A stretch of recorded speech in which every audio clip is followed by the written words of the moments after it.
ఒకసారి అందరూ కూడా ఎప్పుడైతే విగ్రహ ప్రతిష్టాపన జరిగిందో ఆ ఘడియ కోసమే అందరూ ఎదురు చూశారు. ఎప్పుడైతే ఆ విగ్రహ ప్రతిష్టాపన జరిగిందో ఆ తర్వాత స్వామివారి మూర్తే చూసి అలా తన్మయత్వానికి లోనైపోయారు.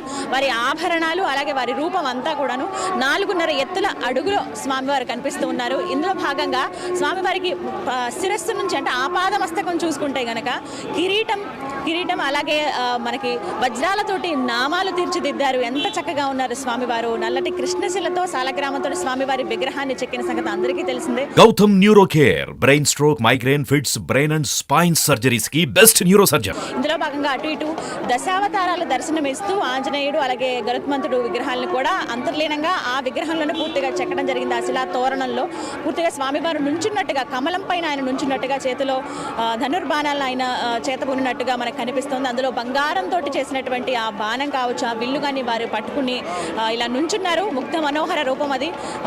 చిన్నగా నవ్వుతూ ఉంటారు కదా చిన్నపిల్లలు, ఏ విధంగా మనకు కనిపిస్తారో ముద్దుగా, అలా బాలరాముడు మనకి దర్శనమిస్తున్నాడు. ఎంత అందంగా కనపడుతున్నారు. వారి రూపం గురించి ఇప్పుడు అంతా చర్చ జరుగుతుంది. ఎవరి స్టేటస్లు చూసినా, ఎవరి డీపీలు చూసినా ఇప్పుడు అందరి డీపీల్లోనూ వాటిలోనూ రామయ్యే దర్శనమిస్తున్నారు. అందరూ అవే పోస్ట్ చేస్తూ ఉన్నారు ఫేస్బుక్లో కావచ్చు. ఇలా అని అయోధ్యలో ఉన్న వాళ్ళైతే వారి ఎక్స్పీరియన్స్ షేర్ చేస్తూ ఇలా స్వామివారి రూపాన్ని చూపిస్తున్నారు. ఇంకొంతమంది అయోధ్య దగ్గర రాని వాళ్ళు, అక్కడ చూడలేని వాళ్ళు వాళ్ళ ఫోన్ల ద్వారా రామయ్య, మా రామయ్య అని అంటూ వాళ్ళు ఓన్ చేసుకుని ఈ విధంగా వాళ్ళ స్టేటస్లో డీపీల్లో పెడుతూ ఉన్నారు.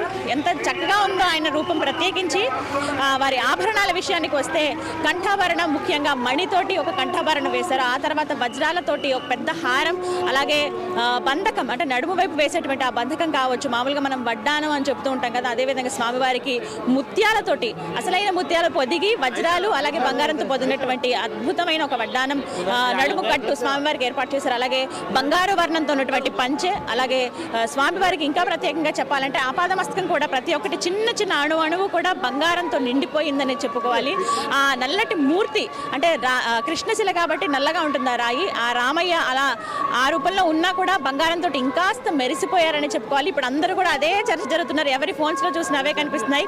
మా రామయ్య ఎంత ముద్దుగా ఉన్నాడు, ఎంత బాగున్నాడు అని ఇదే మాట్లాడుతూ ఉన్నారు. ఇక ప్రస్తుతం అయితే పూజా కార్యక్రమాలు ఇంకా జరుగుతున్నాయి, ఇంకా కొనసాగే అవకాశం ఉంది. ఎందుకనంటే ప్రతిష్ఠ జరిగిన తర్వాత కొన్ని కార్యక్రమాలు జరపాల్సి ఉంటుంది. పుష్ప అంటే పూలమాల కూడా ఇవన్నీ కూడా ఏర్పాట్లు చేశారు. ప్రత్యేకించి పూల వర్షం కురిపించడానికి కూడా ఏర్పాట్లు చేశారు.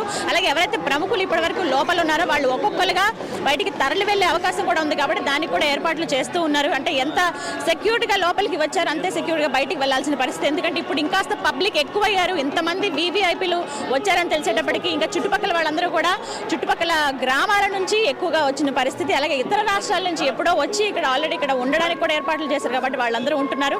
మరోవైపు ఇప్పటికే చాలా సమయం అయింది. దగ్గర ప్రతిష్టాపన జరిగి మనకి గంట కావస్తుంది, గంట పైన అయింది. ఇంకా కాసేపు ఇంకొక గంట పాటు, ఇంకొక గంట 20 నిమిషాల పాటు కూడా ప్రముఖులు ఎవరైతే ఉన్నారో వీళ్ళందరూ ఇక్కడ టెంపుల్ ఆవరణలోనే ఉంటారు. ఆ తర్వాత ఒక్కొక్కరుగా ఇక్కడ నుంచి వెళ్తారు. ఎందుకంటే ఇంతమందికి సెక్యూరిటీ అనేది కష్టం కాబట్టి ఒక్కొక్కరుగా తరలి వెళ్లే అవకాశం కనిపిస్తోంది. ఆ తర్వాత మిగతా పబ్లిక్ ఎలవ్ చేసే ఛాన్స్ ఉంది. హనుమాన్ గర్హి నుంచి మిగతా వాళ్ళందరినీ నెమ్మదిగా ఎలవ్ చేస్తారు. హనుమాన్ గర్హి అంటే ఆంజనేయ స్వామిని దర్శించుకున్న తర్వాత ఆ రామయ్యను దర్శించుకోవాలి. అయితే కామన్ పీపుల్ ఎవరైతే ఉన్నారో, సాధారణ భక్తులు ఎవరైతే ఉన్నారో ఆ రామయ్యను చూడాలంటే ఇంకొంత సమయం ఆగాల్సిందే, కళ్ళారా చూడాలంటే. ఇది ప్రస్తుతం ఆ రామయ్య విగ్రహం గురించే సర్వత్రా చర్చ జరుగుతోంది. జయ రైట్, చాలా సంతోషం గీత, చాలా ఆనందంగా అనిపిస్తూ ఉంది. డైరెక్ట్గా విజువల్స్ని చూసే అవకాశం మీ ద్వారా ప్రేక్షకులందరికీ అందిస్తూ ఉన్నాము. సుమన్ టీవీ ప్రతి క్షణాన్ని ప్రజలకి చేరువ చేయాలి. ఈ ఆనంద గడియల్ని ప్రతి ఒక్కరూ కూడా ఆనందించాలి, సంతోషపడాలి, భక్తి పారవస్యంలో మునిగిపోవాలనే ఉద్దేశంతో లైవ్లో ప్రతి అంశాన్ని మీకు అయోధ్య నుంచి మేము లైవ్లో అందిస్తూ ఉన్నాము.